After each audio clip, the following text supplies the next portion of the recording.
Is there an alien mothership possibly sending multiple smaller craft to explore and investigate Earth?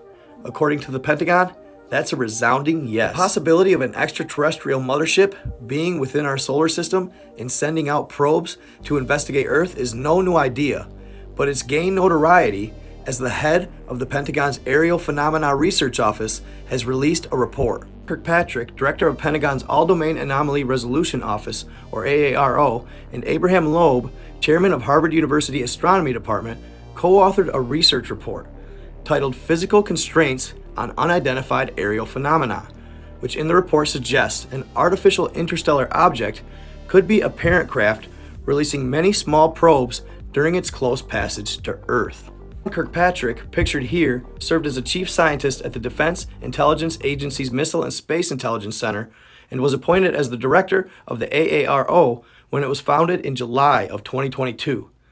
They were established to investigate unidentified objects of interest around military installations. Abraham Loeb, on the other hand, received notoriety when he proposed in October of 2017 that our galaxy had been traversed by its first visitor from outer space. It was an object detected by the Pan-STARRS telescope in Hawaii, and its orbit, according to Abraham, suggested that there were other forces behind its travel.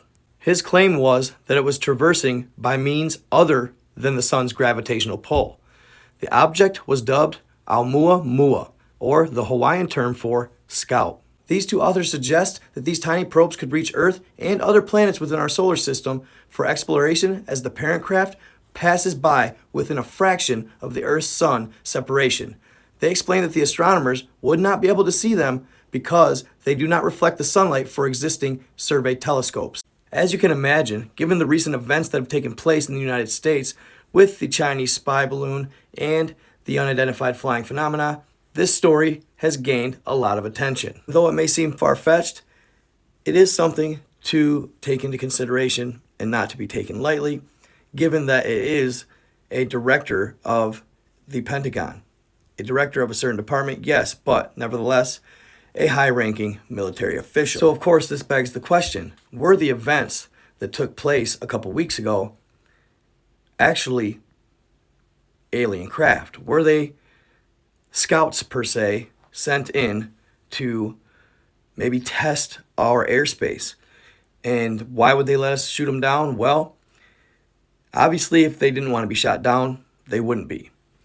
There's been multiple reports of UFOs shooting nukes down mid-flight. So why would they let us take out their craft if they were in fact extraterrestrial? That is because they would be testing our defenses. They would be testing to see exactly what type of weaponry we have or how advanced we actually are. Are we using missiles or explosives, or are we using direct energy or laser technology? That would be something that extraterrestrials would be very interested in. If they are in fact hostile and they do have intent to, say, in an outlandish scenario, take over, they would want to know what we're capable of. They'd want to know exactly how advanced our technology is. Now, of course, I'm not saying at all that is the case. I'm just saying in a scenario. They did, in fact, let us shoot their craft down.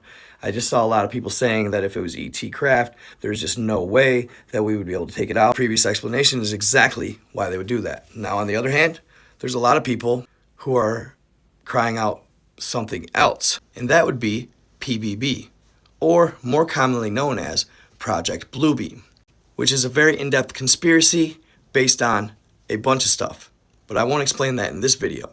Project Bluebeam was actually established as a conspiracy in the 90s, and if you're not sure exactly what it entails, check out my podcast. I'm going to do an episode based on Project Bluebeam, where I get in-depth and go into detail on exactly what it's about. If you're interested, you can find my podcast on all the major podcasting platforms, iHeartRadio, Apple Podcasts, but mainly Spotify for podcasters. So you'll be able to watch me as I do the podcast and talk about the subject. I'll also leave a link to my podcast in the description and the comment section of this video. Do me a solid, check me out on Twitter. I'm trying to grow my audience there. It'd be great if you would go follow me. Night333. I hope you enjoy this story. I'll keep you posted as any new information releases. Stay in the love, stay in the light, be kind to others. Stay tuned. I am out.